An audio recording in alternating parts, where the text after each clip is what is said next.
Empezar con las portadas y esta de la República en este día lunes 24 de enero del año 2022 de Perú. La República de Perú plantea el tema que llama la atención no solamente en ese país andino sino en el resto del mundo. Repsol cometió 32 infracciones por malas prácticas, por eso la UEFA le sancionó varias veces, una organización mundial que atiende estos temas de evaluación y fiscalización ambiental, la OEFA. No es la primera vez que la empresa de hidrocarburos ofrece a las autoridades información inexacta y no atiende de forma correcta una emergencia, según los informes de la OEFA. Mientras tanto, el presidente de la compañía, Jaime Fernández Cuesta, insistió en que fue un oleaje anómalo la causa del derrame del petróleo y sobre la dimensión del desastre dijo: no hay nada medioambiental que no se pueda corregir. Eso lo dice él, pero en la práctica el impacto es mucho más grave, pero también es cierto lo otro. Esta es una empresa transnacional española. ¿Ustedes han visto algún titular en las portadas, en los diarios, en los noticieros españoles? Nada, una confluencia para tapar la imagen de Repsol. Pero ahí tienen ustedes la portada y en la parte inferior evidentemente lo que están haciendo las autoridades, los operadores para la limpieza de la zona que afectó, como ya se conoce, alrededor de 24 playas en Perú. Y por supuesto, noticia política, presidente peruano Pedro Castillo retrasa la ley de referéndum y anuncia que recurrirá al Tribunal Constitucional para estos temas. Avanzamos. El Mercurio de Chile, a propósito del cambio, de la transición que se vive estos momentos ya en ese país sudamericano, se ha destacado el gabinete que ha propuesto al país el presidente electo Gabriel Boric. Los jóvenes lideran alta aprobación a futuros ministros, según el primer sondeo sobre el gabinete de Boric. Ahí tienen ustedes varias de las imágenes, varias cifras sobre las imágenes de los principales ministros de Gabriel Boric. El mayor porcentaje a favor de quien dirigirá la cartera de Economía, el 66%. Además, otros superan el 50%, como pueden apreciar ahí. Y en el titular principal, el Senado deja en suspenso la votación en la sala de la ley de amnistía en el epílogo de la actual legislatura. El proyecto no está en tabla, al menos hasta el miércoles. ¿Qué quiere decir que está en tabla? Es decir, que está en la agenda para su discusión. Es decir, que el tema de la amnistía todavía tendrá un largo trecho que recorrer y mientras tanto decenas de detenidos siguen en las cárceles, decenas de detenidos ocurrido en octubre del 2019, desde el 18 de octubre del 2019. Miembros de la Comisión de la Constitución creen que el texto quedará para el próximo gobierno, como era de esperar, porque el actual no se va a involucrar en estos temas y fue el autor de la represión y de la persecución que se vivió en ese país desde el 18 de octubre del año 2019. Pasamos a la prensa, lo que ya es noticia a nivel latinoamericano, la preocupación y además la disputa entre dos sectores políticos y el titular de la prensa, el Diario de Honduras, dice: políticos terminen con el caos. Aquí tienen ustedes Jorge Cálix, al costado izquierdo, fue electo presidente del Congreso Nacional con 79 votos de disidentes del Partido Libre, PN, PL, PAC, pero en una reunión paralela diputados de Libre, PSH y 6 del PL eligieron al presidente Luis Redondo, a quienes ustedes ven al costado derecho, a quien Xiomara Castro da su apoyo.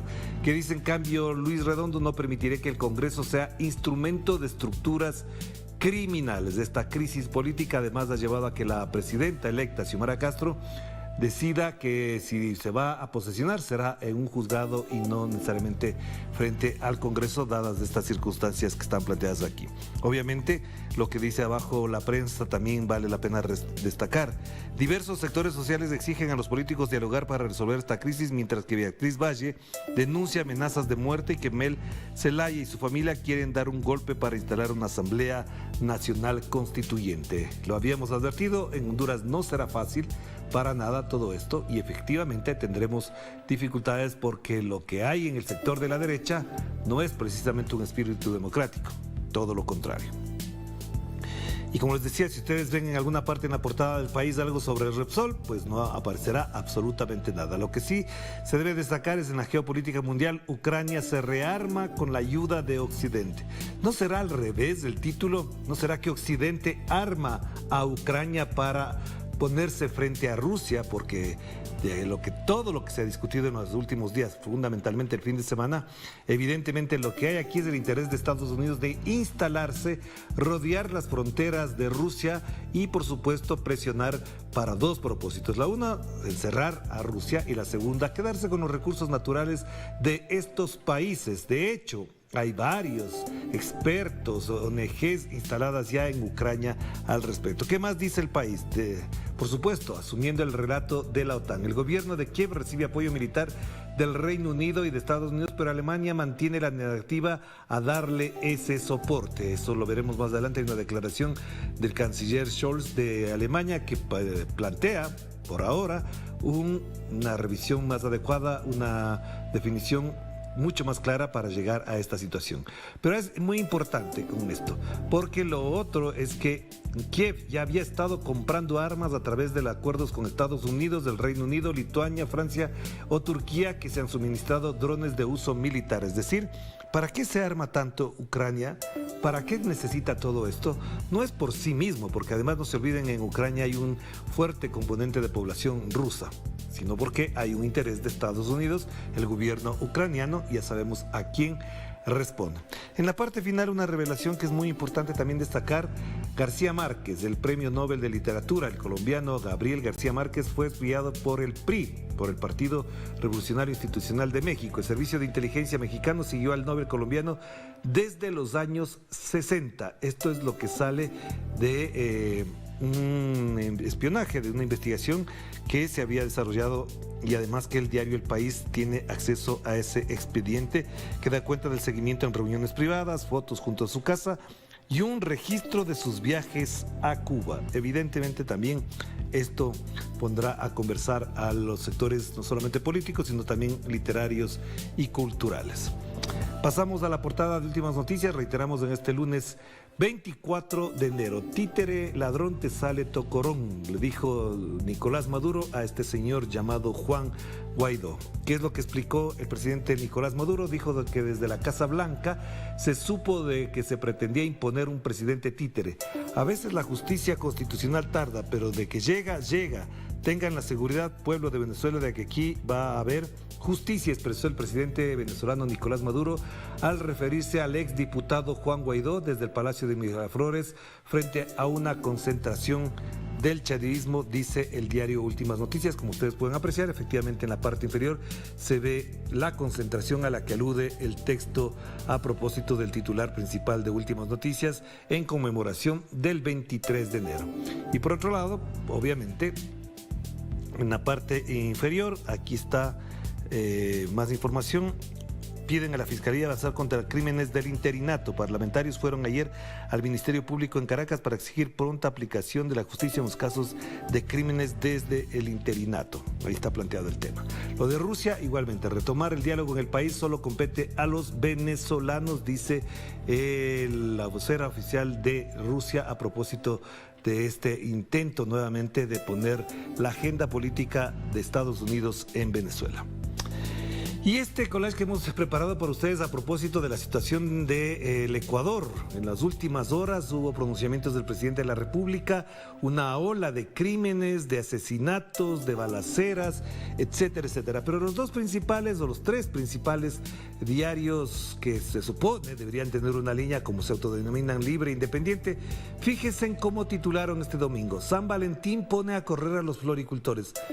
San Valentín es el 14 de febrero y estábamos ayer domingo 23 de enero y ya estaban hablando de San Valentín. Mientras tanto, el tema de las balaceras en Guayaquil, 5 o 6 muertos en una playita del Guasmo, como se conoce en la zona de la ciudad de Guayaquil.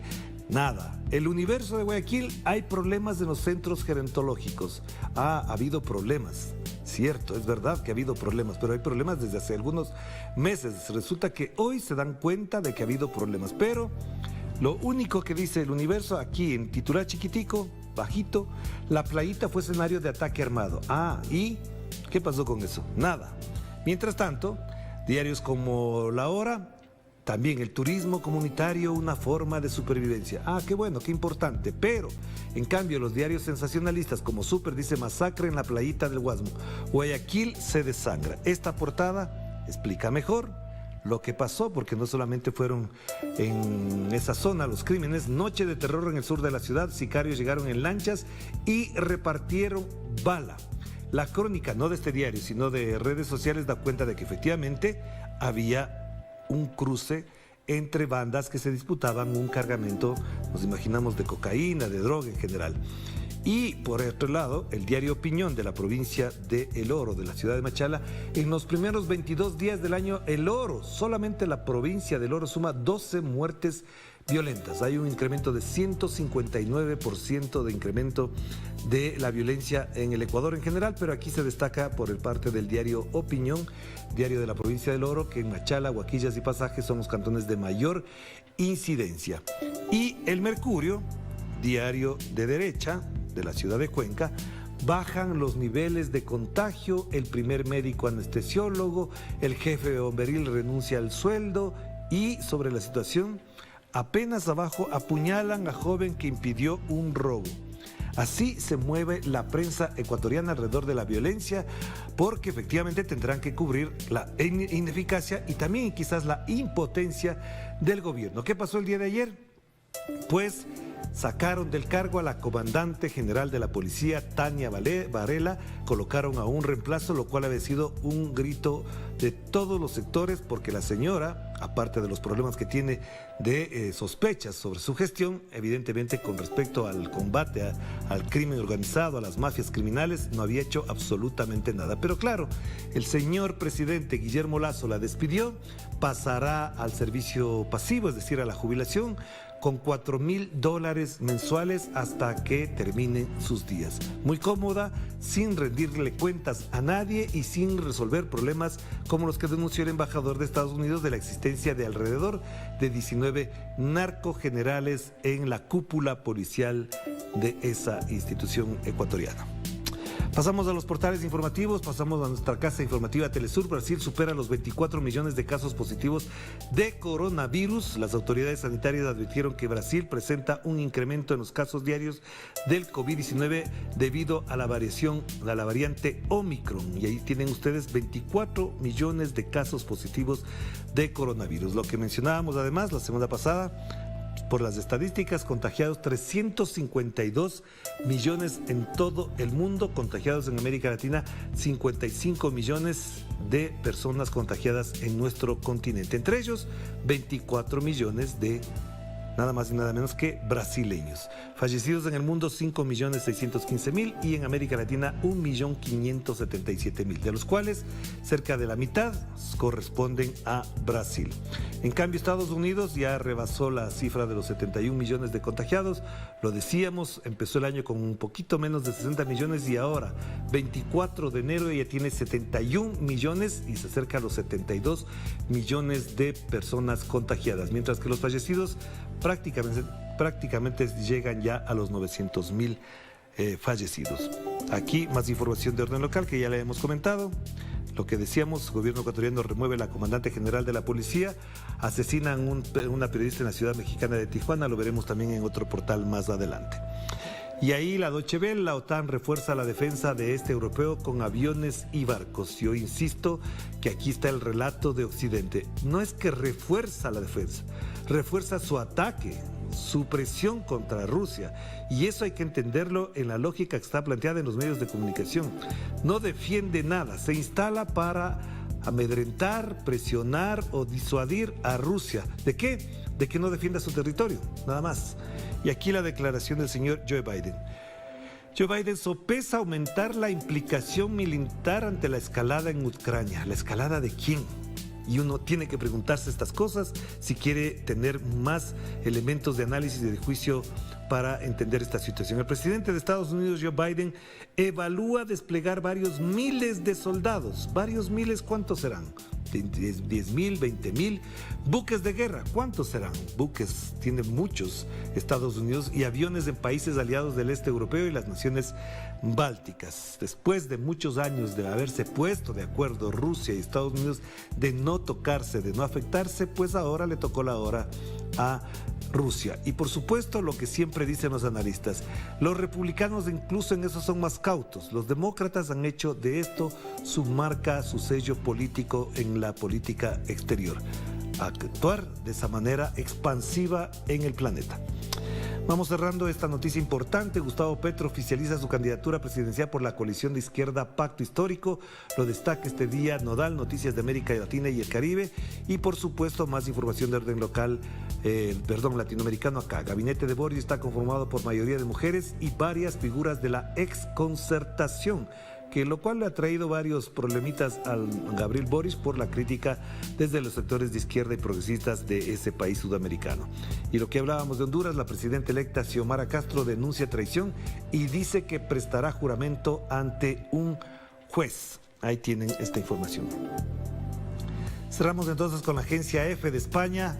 Matan a una periodista mexicana en Tijuana, la tercera asesinada en enero. Esto es lo que se destaca aquí y efectivamente es uno de los temas también de análisis y, por supuesto, luto para el periodismo latinoamericano. La periodista Lourdes Maldonado se convirtió este domingo en la segunda periodista mexicana asesinada en una semana en Tijuana, ciudad fronteriza con California, y la tercera en todo el país tan solo en enero. 3 periodistas muertos en México en lo que va del año. Por supuesto, más información de orden latinoamericano y también mundial. Por supuesto, tienen ahí a propósito de estos temas que hemos comentado ya algunos de ellos reiteradamente.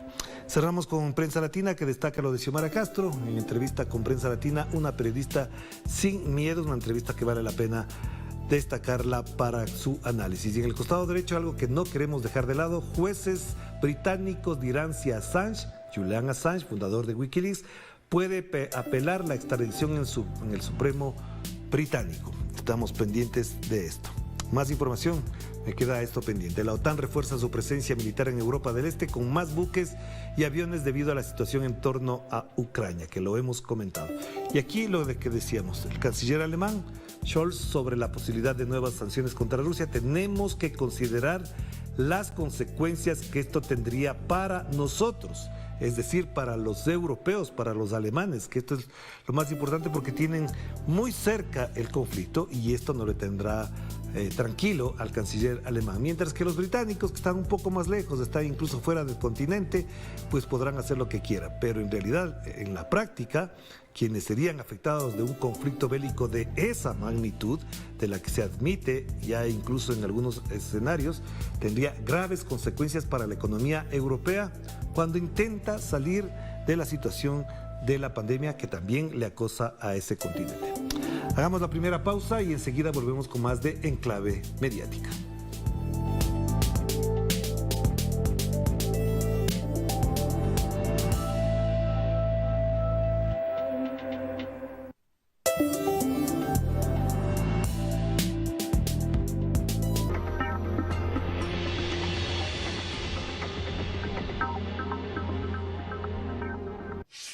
Recorre los acontecimientos nacionales